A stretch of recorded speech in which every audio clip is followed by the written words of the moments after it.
días, buenas tardes a todos y bueno, muy contenta de estar en esta sexta edición de Viernes Vermut y Bicis. Muchísimas gracias a la Red de Ciudades por la Bicicleta por esta oportunidad de formar parte de esta formación. Mi nombre es Maite Peris, soy especialista en comunicación y participación ciudadana con más de 15 años de experiencia acompañando la implantación de proyectos urbanos de todo tipo. Sí, es verdad que mi mayor conocimiento proviene del ámbito de la movilidad, porque he estado muchos años en el principal operador de transporte público en Barcelona, pero posteriormente ingresé en el Ayuntamiento de Barcelona, ampliando el horizonte a otros ámbitos de movilidad, más allá del transporte público, y también a ámbitos como la ecología, los servicios urbanos, el mantenimiento de infraestructuras, el verde, etcétera. Entre algunos de los proyectos así más conocidos pues, que he liderado, pues ha estado la primera implantación de la zona de bajas emisiones en Barcelona, el proyecto Superillas o Superislas, como también se conoce, proyectos de pacificación de calles, protegemos las escuelas, los Open Streets, que aquí se llamó Obrin Carrers, o la primera Asamblea Ciudadana por el Clima. Entonces, mi idea de hoy es compartir con vosotros un poquito mis aprendizajes. No se trata para nada de una sesión teórica. La idea es que sea una sesión eminentemente práctica, aprendiendo un poquito también de mis propios errores y mis propios aprendizajes, ¿no? Pues de lo que se conoce como learning by doing. O sea, intentando un poquito, pues, sacar un poco de punta a aquellas historias, a aquellas situaciones que he ido viviendo. Entonces, si os parece, voy a compartir un documento. Bueno, el objetivo de la sesión, como decía, es el tema de los aprendizajes. Por tanto, el índice de la sesión más o menos sería el siguiente. Primero vamos a ver qué características, ¿no? O qué cosas distintivas tiene la comunicación en proyectos de transformación urbana. En segundo lugar, cuáles serían, ¿no? Afinando un poquito más, las peculiaridades que nos encontramos cuando comunicamos políticas de promoción de la bicicleta. Una tercera parte que básicamente se centra en qué pequeños pasos podemos utilizar. No vamos a hacer una súper estrategia de comunicación, pero sí qué mínimos debería de tener una estrategia de comunicación para que sea exitosa y logremos acompañar de manera correcta al territorio.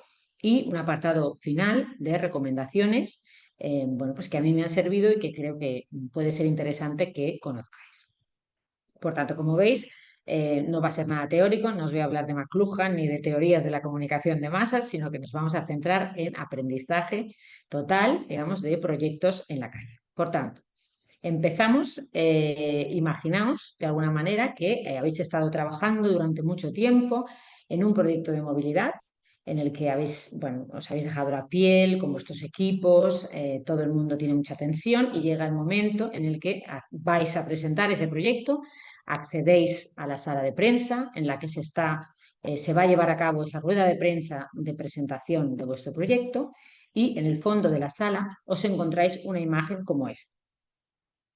Podría pasar, ¿no? Es decir, llegáis a la sala y hay un grupo de vecinos al fondo con pancartas en contra de este proyecto que tanto sudor y lágrimas os ha costado poner en práctica.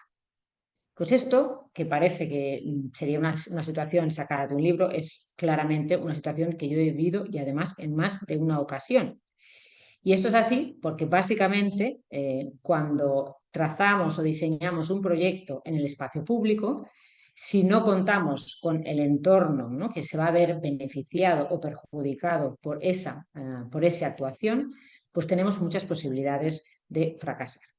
Vamos a ver ahora el por qué pasa esto, por qué se da esa idiosincrasia, esa criticidad que no tiene otro tipo de comunicación en la administración o en las políticas de alguna manera más de espacio público. En primer lugar, porque no comunicar no es una opción.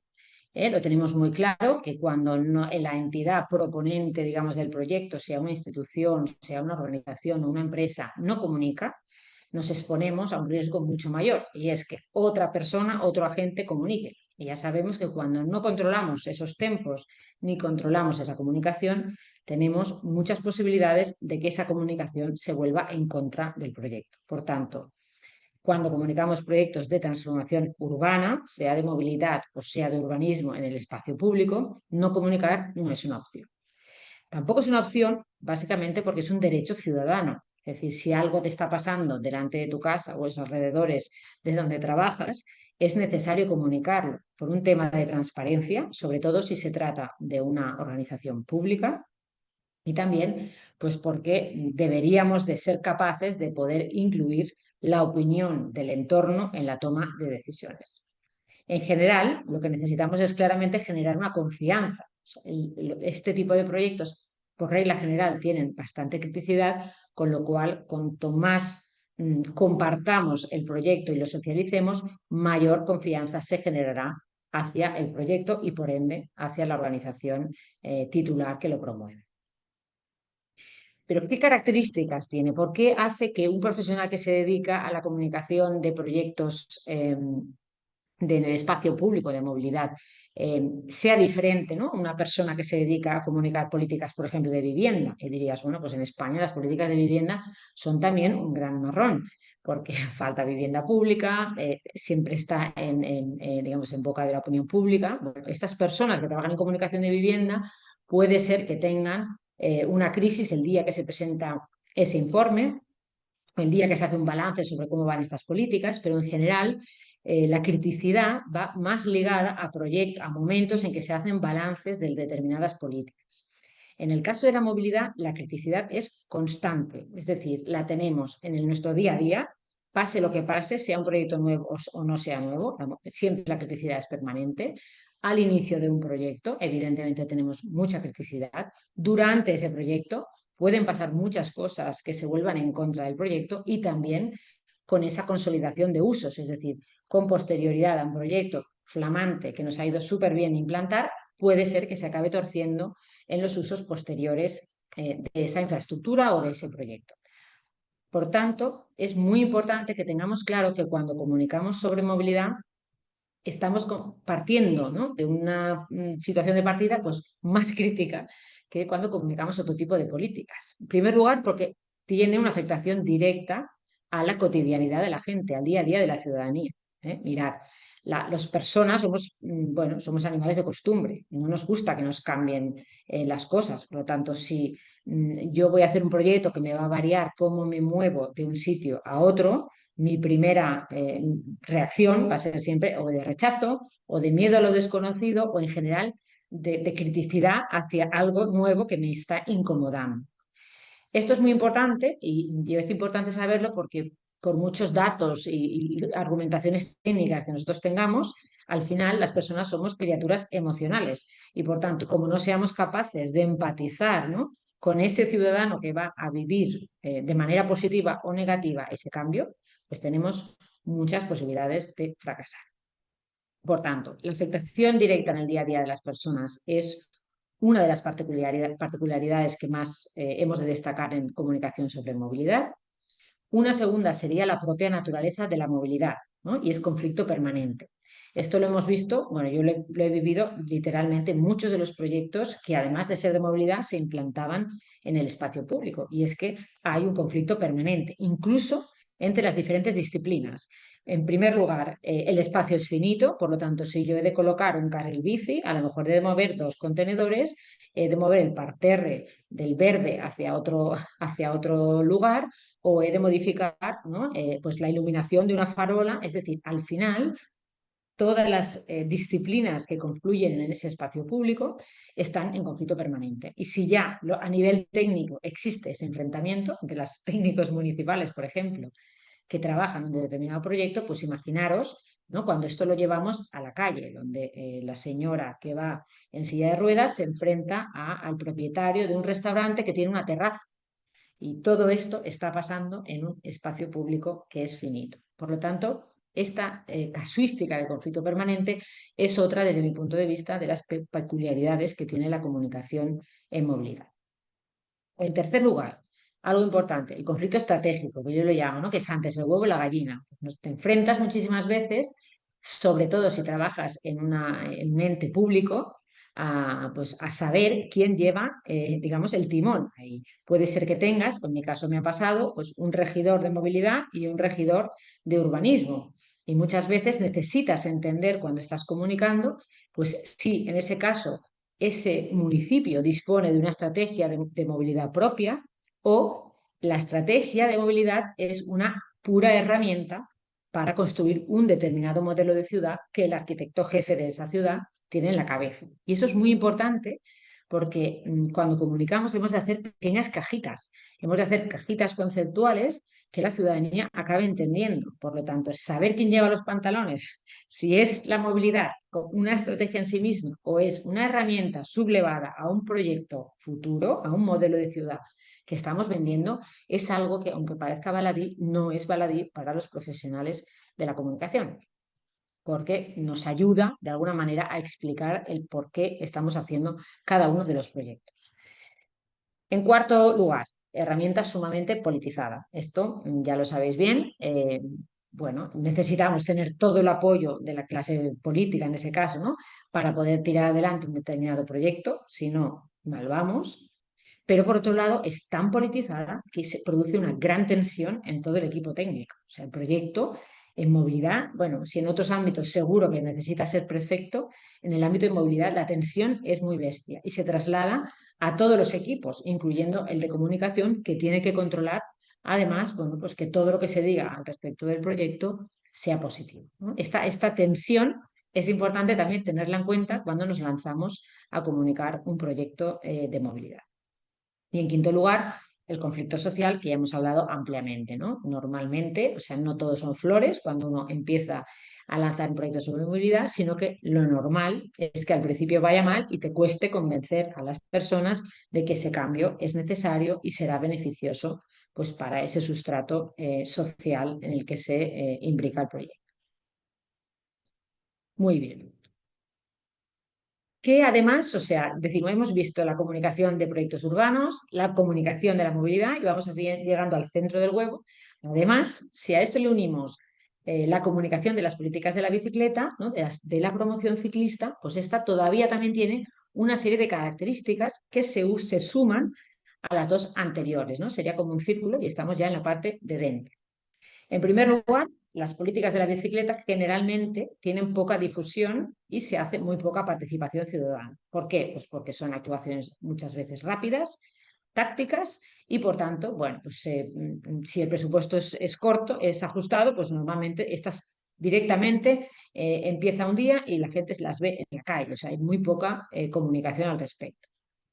No se suelen someter a procesos de participación a nivel táctico, es decir, a no ser que hablemos de la construcción de un plan de movilidad urbana, que evidentemente requiere pues, de un proceso de participación con cara y ojos, en general, pocas veces, máximo se pasa por un consejo ciudadano de un distrito, de un barrio, pero ya a toro pasado, es decir, no se discute ni dónde se construye, por ejemplo, infraestructura ciclista, sino que directamente la ciudadanía se la come o dónde muevo, bueno, el caso, digamos, de las políticas de aparcamiento sería otro ejemplo también muy claro, ¿no?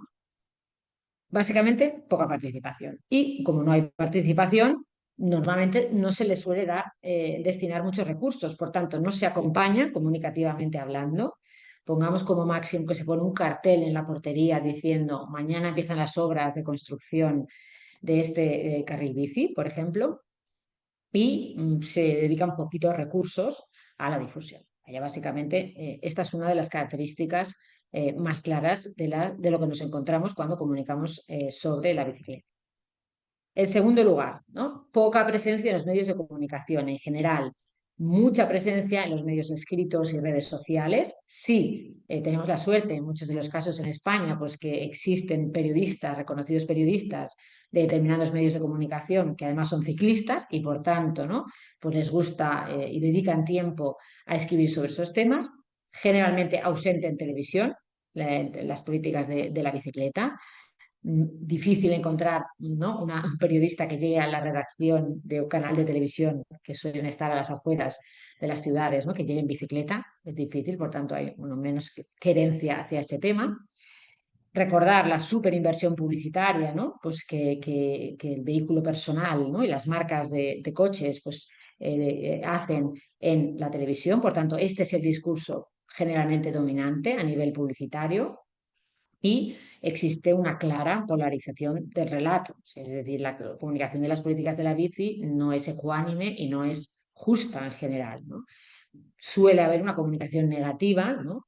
Se suele demonizar el comportamiento, ¿no? de las personas que se mueven por la ciudad en bicicleta, y además se suelen confrontar siempre los modos de movilidad, ¿no? Esto no pasa con otros modos, pero en el caso de bicicleta, pues oye, bicicleta, patinete, en general siempre son demonizados y puestos, ¿no? en guerra constante con otros modos de movilidad. Además, en España tenemos, por desgracia, poca existencia de referentes o bien culturales o políticos, ¿no? que se muevan en este medio de transporte, cosa que bueno, pues nos dificulta más el que se vea como algo más natural. Y generalmente, como es un marrón, ¿no? Lo que decíamos, pues hay poco apoyo y poca firmeza política. Es decir, raramente se ve a un superalcalde defendiendo a capa y espada las políticas de la bicicleta. O sea, es difícil. Hay algunos, y los ha habido, pero bueno, es complicado, ¿no? Así vemos pues, cómo cambia la política y cambian las políticas en ese sentido. Como veréis, bueno, todo parece marrones, ¿no? O sea, si ya es un marrón comunicar en el espacio, cualquier actuación de espacio público, si además es de movilidad y además tiene que ver con las políticas de la bicicleta, bueno, pues directamente, o sea, es para decir, oye, apaga y me voy, porque no voy a comunicar con tanta negatividad a mi alrededor. Pero es así, lo aceptas o lo rechazas. Por tanto, ante esa situación solamente tenemos dos posibilidades, o te dedicas a otra cosa o, en segundo lugar, intentas, que es lo que intento hacer yo, aplicar un método que me funcione y que además se asemeje lo más posible a la manera en que el ingeniero o el urbanista trabaja su proyecto. Y es intentar que la estrategia que se diseñe para acompañar ese proyecto sea una estrategia impecable.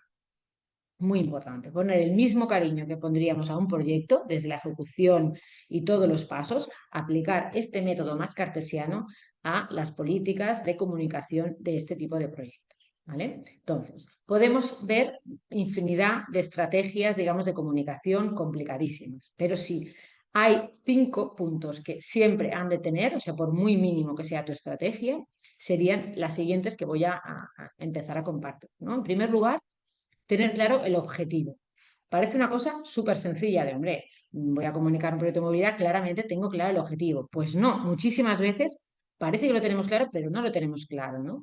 En ocasiones explico pues que mi llegada al Ayuntamiento de Barcelona, el objetivo que en ese momento había cuando lanzamos la zona de bajas emisiones era supuestamente acompañar con una campaña el lanzamiento de la implementación de la ZB, ¿no? Pues bueno, analizando, digamos, la situación, nos dimos cuenta de que antes de ese objetivo teníamos un objetivo que era todavía mayor, que era esa fase de advocacy, esa fase de intentar pues, que las personas fueran conscientes, digamos, de la malignidad del aire que respiraban. Es decir, si yo después tengo que aplicar, digamos, el palo, necesito que la zanahoria sea bastante visible. Por tanto, aquí, en este caso, el objetivo no fue crear una campaña de comunicación e irnos directamente al póster y al cromo, que digo yo, sino que fue al revés, o sea, crear ese estado de opinión favorable a la futura implantación.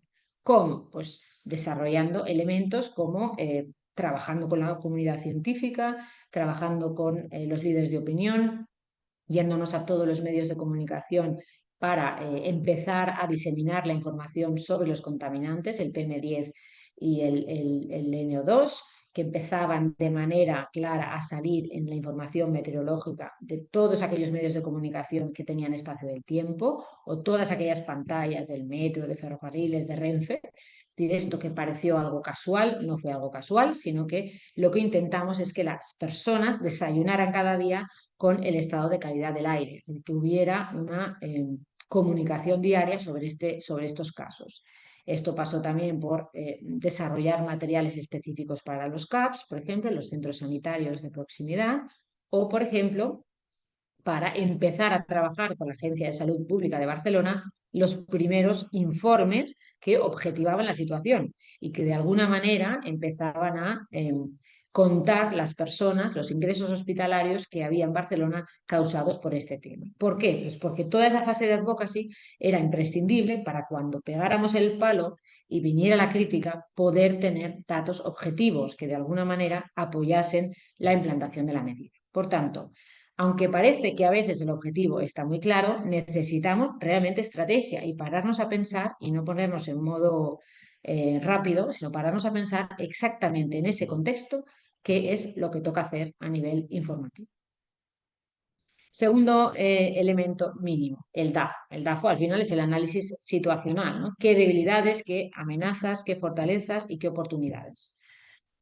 Explico otro ejemplo, digamos, personal, pues también, bueno, nada más entre el ayuntamiento tenía dos marrones, la ZB y por otro lado Superillas, teníamos la implantación de la primera Superilla en el entorno de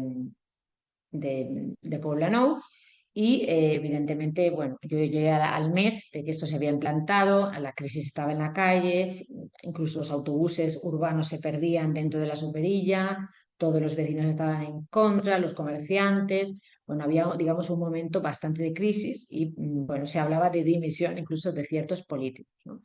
Al analizar la situación, nos dimos cuenta que, según el planning que teníamos, ¿no? Que ese era el inicio, ¿no? del proyecto, pero que se había de implantar en otras zonas de Barcelona, cualquier cosa que dijéramos, al final nos jugaba la contra. Con lo cual, una de las decisiones clara, fruto de ese análisis DAFO, fue dejar de comunicar.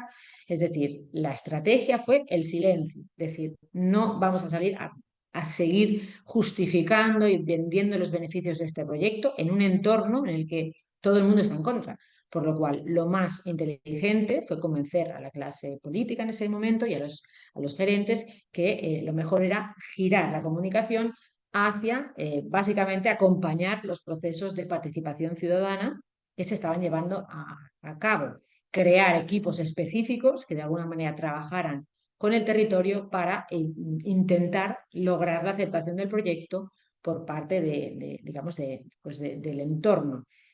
Y una vez teníamos eso, bueno, pues fuimos capaces de, ahora sí ya, empezar a comunicar la siguiente superilla que se hizo en el entorno del mercado de Sant Antoni y después llegar, digamos, a la expansión más en los ejes de Consell de Cent. Esto no fue fácil y no fue fácil convencer a los políticos de que la mejor solución era dejar de comunicar, que parece algo como contradictorio, pero en ese momento era lo más inteligente. Ya fue cuando sacamos la cabeza, cuando empezamos a vender, ¿no? Y buscar aliados a nivel incluso internacional para vender el proyecto y todos sus beneficios. Por tanto, el análisis de en qué momento estoy comunicando, qué me viene antes, ¿no? Qué me ha venido antes y qué otras cosas me van a venir posterior es muy importante para afinar también sobre cuál es la mejor estrategia en ese momento dado a comunicar. El tercero de los elementos serían los públicos objetivos. Y eso es muy importante porque tendemos a comunicar todos los proyectos de movilidad como si fuera un único universo de personas que todos piensan igual y todos son del mismo color. Y esto es un caso de error.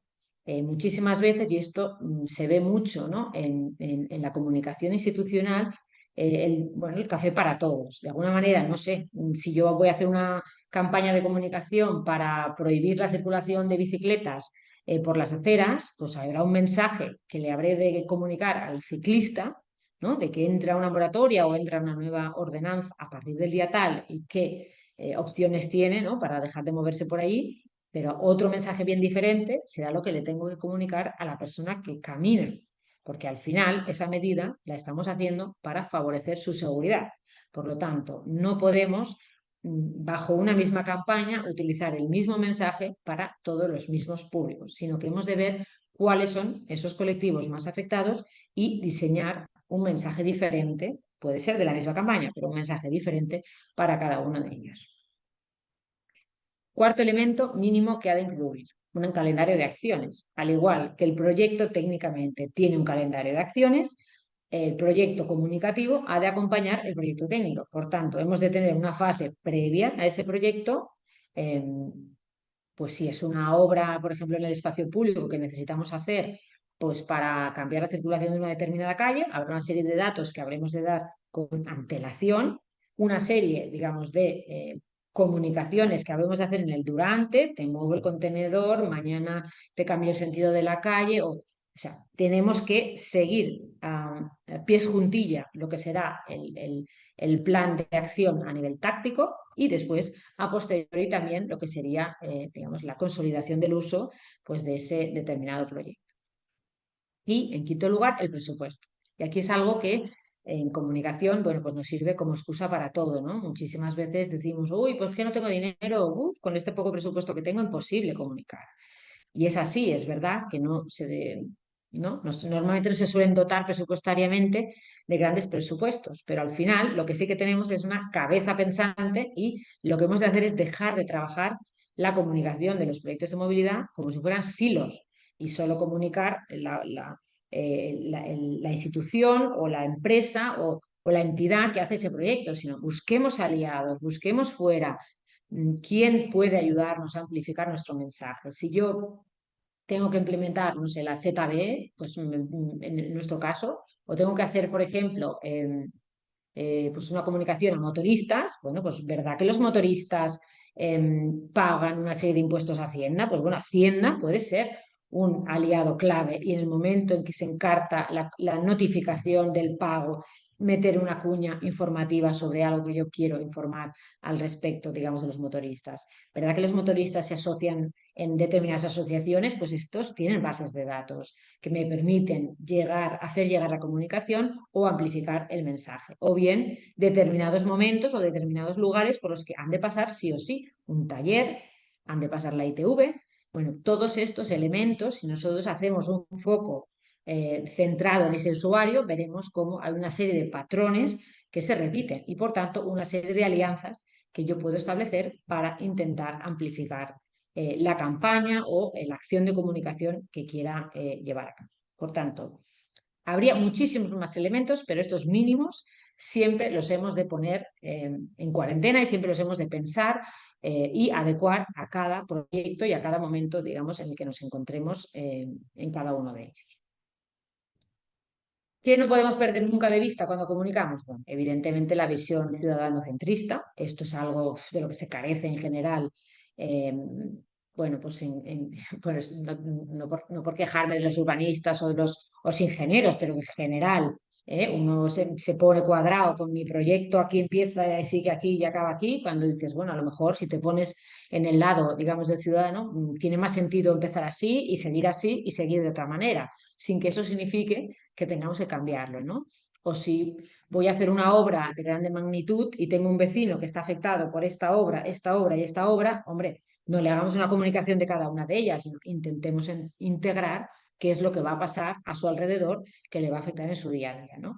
Pues esto que parece sencillo requiere de tiempo y requiere de esfuerzo al poder hacer e intentar ponernos en su piel. En segundo lugar, pues ideas clave y lenguaje sencillo. Esto es evidente. Es muy gracioso porque llega un punto en que los comunicadores trabajan tanto con los ingenieros que ya hablamos igual y ya muchas de las frases que se ponen en las comunicaciones ya las vemos como que se entienden, cuando no se entienden muchas veces. Con lo cual, bueno, intentemos siempre que alguien ajeno al proyecto lea aquello que estamos comunicando para ver si se entiende, ¿no? Que siempre dicen que mejor que un niño de 8 años, ¿no? Intente entenderlo y si no se entiende, lo cambiamos de una manera sencilla. Y sobre todo, ideas clave, ¿no? ¿Cuántas batallas me he pegado yo pues, por la medida de la acera sobre si la bici puede pasar o no puede pasar? Con el 1,4 y el 2, o sea, la gente no lleva un metro por la calle. O sea, hemos de intentar generalizar y vender las ideas clave del proyecto, porque cuando bajamos a toda esa palabreja técnica, bueno, pues eso lo pones en una web si lo necesitas o en un folleto en mayor profundidad, pero cuando el mensaje, lo que queremos es que sea una campaña que se entienda, las ideas clave son más que suficientes. No hace falta bajar a los metros ni al contenido tan técnico. Visibilización del resultado final, muy importante, como ya habíais visto. Si todos los proyectos que comunicamos generalmente generan rechazo y son marrones, pues hombre, si tenemos un render, una imagen bonita, lo más fiel a la realidad, mejor no utilizar esa vegetación tipo Tahití, que es muy típica y que yo también he utilizado porque no tenía ninguna, pero si podemos visibilizar el resultado final con una imagen pues, que despierte alegría, ¿no? y beneficio, pues hay que machacar con esa imagen desde el minuto uno y esa imagen va repitiéndose al lado de todo el proyecto pues para que no sea esa imagen aspiracional pues que la ciudadanía la vea desde el inicio. Importante. ese equilibrio entre información entre territorios. Esto en el caso, por ejemplo, de Superilla fue uno de los temas más clave, el intentar, ¿no?, que no hubiera unos beneficiarios y perjudicados por las actuaciones. Por tanto, nunca olvidar que las acciones o los proyectos de movilidad se desarrollan principalmente en una serie de calles, pero tienen repercusiones, digamos, a unas calles colindantes y, por tanto, nunca perder de vista esto. También han de estar informados y también hemos de pensar qué responderemos cuando se nos pregunten determinadas cosas, y el trabajo en equipo, ¿no? Aquí lo que decía, cuantas más entidades, instituciones, organizaciones de la sociedad civil, incluso cuanto más mixto sea el equipo de trabajo de un proyecto de movilidad, más voces opinando y más posibilidades de que no nos dejemos nada y que asumamos diferentes puntos de vista, que yo creo que eso es muy importante cuando estamos tan metidos en el día a día de un determinado proyecto. El lenguaje claro, ya aquí lo vemos, tranquiliza, anima a participar en la conversación, transmite confianza, aporta transparencia y democratiza, ¿no? Aquí tenéis un ejemplo, este está en catalán, de una campaña muy sencilla de convivencia entre modos de transporte que hicimos en el Ayuntamiento de Barcelona, el que al final no tiene casi copies. Muchas veces información de servicio no necesita que nos inventemos aquí copies súper creativos, sino que cuando estamos hablando de servicio, que te enteres a la primera de que aquí está prohibido circular en patinete eléctrico y que la persona que camina tiene prioridad, ¿vale? Y ya veis que nos hizo poner los 3 metros. Bueno, siempre veis que tenemos las coletillas, digamos, de los proyectos que se acaban de poner, pero intentar limpiar al máximo, digamos, el número de mensajes y la claridad de esto. Muy bien, pues hemos visto, por un lado, qué características tiene, ¿no?, toda la comunicación sobre la movilidad y las políticas de la bicicleta, cómo podemos desarrollar una campaña mínima, sencilla de comunicación. Y una vez tenemos esa campaña, recordar que esta estrategia al final es un marco conceptual, es una cosa como el proyecto, digamos, sería, ¿no? Es el marco conceptual. Y ahora digo, vale, ya lo tengo claro cuál es el objetivo, cuál va a ser mi planning, cuál va a ser mi presupuesto, a quién me dirijo, en qué momento lo lanzo, ¿vale? Ahora voy a hacer el plan de acción, ¿vale? Que es la fase segunda después de tener este marco un poquito más teórico. Todo plan de acción de cualquier proyecto de movilidad, desde mi punto de vista, tiene que tener 2 capas. Y esas 2 capas también utilizan herramientas diferentes en cada una de ellas, ¿vale? Ambas, no es que una vaya primero que la otra, sino que ambas se tienen que trabajar y ambas son complementarias. En primer lugar, tiene que haber una capa de comunicación de servicio. Esta es la más táctica, es decir, si yo voy a implantar un carril bici, que la ciudadanía se sienta acompañada en todo momento y que le diga, el día 2 empezamos a pintar el suelo, el día 3 te quito el parking. Toda esa comunicación táctica, evidentemente, no la podemos obviar, ¿eh? Y esta es la capa táctica que siempre tiene que existir. Pero a la vez de esa capa táctica necesitamos establecer un paraguas, una comunicación más estratégica, más de marketing, más de marca, porque es aquí donde la ciudadanía es capaz de entender, este proyecto que me están haciendo más este otro, todos viven bajo un mismo paraguas y estamos vendiendo un relato positivo de ciudad en transformación.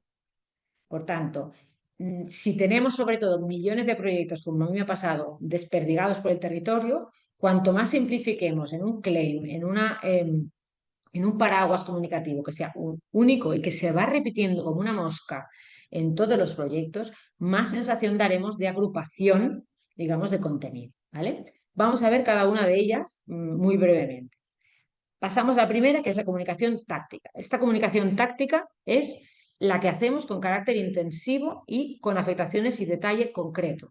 Te corto la calle, te pongo no sé cuántos, mañana tengo que hacer una busteada, o sea, un buzoneo, para que te enteres de que voy a cortar la luz porque estoy haciendo estas obras de cableado de, no sé, de las bicicletas eléctricas, ¿vale? Esta es la comunicación táctica. Esta es la comunicación que requiere, siempre que sea posible, de crear espacios de participación, es decir, donde tú discutes estos pequeños detalles y sobre todo su temporización, pues con un equipo, digamos, de personas, ya puede ser mixto, digamos, del entorno o algunos elegidos y que representen al resto, digamos, del entorno. Y aquí es muy importante, ¿no? El visibilizar en estos espacios de participación pues la complejidad y la tensión inherente que tiene. Y es lo que decíamos antes. O sea, si la ciudad, si nosotros ya estamos viviendo a nivel técnico esa tensión, está bien que de manera totalmente abierta también la gente visibilice, porque no es fácil, y que esa implantación que nosotros estamos haciendo, seguramente a ellos no les gustará, pero es que tienen que escuchar a la vecina del quinto, que es una señora mayor, y al señor que tiene la terraza, digamos, del bar. Es decir, que al final lo que hemos de visibilizar es que la solución no es salomónica y no va a ser al 100% favorable a ninguno, digamos, de los actores que están en esa mesa de participación. Y por tanto, cuanto más transparentes seamos y con menos complejos, desde mi propia experiencia, expliquemos, ¿no?, la propia tensión que incluso como técnicos estamos viviendo, porque la estamos viviendo, más fácil será empatizar a que la ciudadanía acabe entendiendo el por qué se toman determinadas decisiones.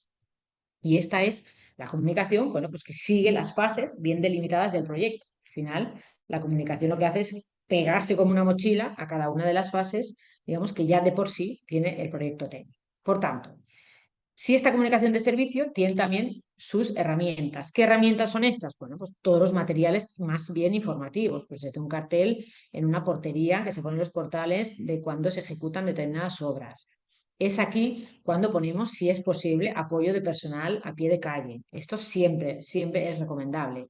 Mi experiencia es que cuanto más puedes cuantificar horas de informadores en la calle, si hay un poquito de presupuesto, y que están resolviendo dudas a pie de calle, pues mucho más rico y mucho mejor, digamos, el despliegue de información, porque las personas a veces no leemos y necesitamos encontrarnos a alguien para poder preguntar aquellas dudas que tengamos. Por tanto, esta fase, las herramientas más clave, si es posible, el apoyo de personal a pie de calle y sobre todo tener muy en cuenta que todos los mecanismos de atención ciudadana sean lo más eficaces posibles. Cuanto más crítica es la intervención, más cariño le hemos de poner a esta atención ciudadana, ¿no? Para que os hagáis una idea, por ejemplo, pues en el proyecto de Superillas, que hubo tanta polémica alrededor, bueno, incluso dimos, no solamente estábamos respondiendo quejas al minuto, sino que dábamos teléfonos personales de determinadas personas, digamos, de la obra, de encargados de la obra, para que los comercios que estaban sufriendo algún tipo, digamos, de problema durante todas las obras pudieran comunicar esas molestias, digamos, de manera directa. Es decir, el no escatimar en intentar que realmente se visibilice que estamos acompañando, ¿no?, pues esta actuación dolorosa que generalmente pues, provoca una obra de este tipo. Por tanto, esta es la capa más de seguir el proyecto a pies juntilla. Y la siguiente capa, que es la que decíamos que es la de comunicación de marca, esta es la que vende este relato positivo de ciudad en transformación, donde se hace más el storytelling del por qué estamos haciendo este proyecto, en el que fíjate, este proyecto más este, todos viven de la misma, ¿no?, tienen el mismo objetivo y es este paraguas comunicativo, digamos, que se coloca, digamos, como común a todos ellos. Esta es la parte, ¿no?, que eleva un poquito la mirada de lo que estoy haciendo en este territorio a decirte, no, no, es que lo que estoy haciendo en este territorio más lo que estoy haciendo en este o en este es porque estamos haciendo todo esto, ¿eh?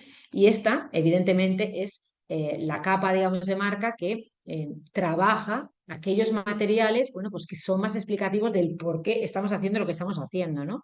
Pues, por ejemplo, con los cuestionarios de preguntas y respuesta para contrarrestar los bulos, ¿no? Esto es algo, los bulos o las quejas, esto es algo que antes de iniciar el proyecto debería de formar parte, digamos, como pieza clave, digamos, de cualquier proyecto de comunicación, y es, vamos a ver qué nos pueden preguntar y qué vamos a responder, porque te sirve tanto para las sesiones de participación como para las ruedas de prensa, como para hacer preguntas y respuestas en la web del mismo tema.